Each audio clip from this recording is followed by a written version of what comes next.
Assalomu alaykum. Instagram do'stlar, xudo xolasa, Geç bozor, mol bozoriga keldik, qo'y bozori. Ag'a necha deb turibsizmi? 4,5 deb. 4,5. So'ra bilaman. So'ra. Necha bo'lib turibdi? Mayna 3,5. 3,5 aman. Ajoyib, dumbal vaz ekan. Молодец. Bular necha bo'lib turibdi ekan? Bular katta vaz ekan axir.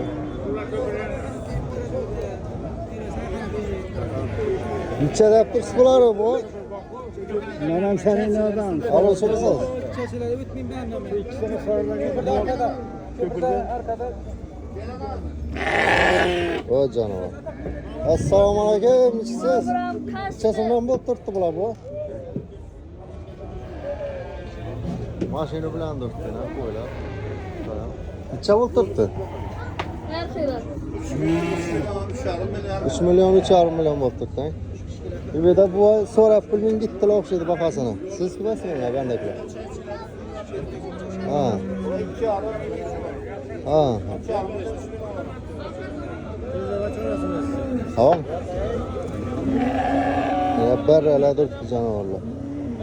Bular necha deb tursa?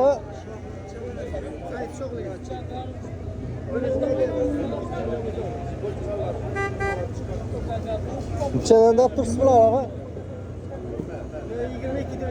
22 bay.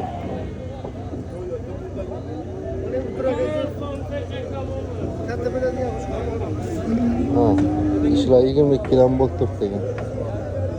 Olib boqadi, ana baralar. Do'stlar, like bosib, podpishka qilib turanglar, xudo xolasa mol bozoriga chiqaramiz bundan keyin. Kelin.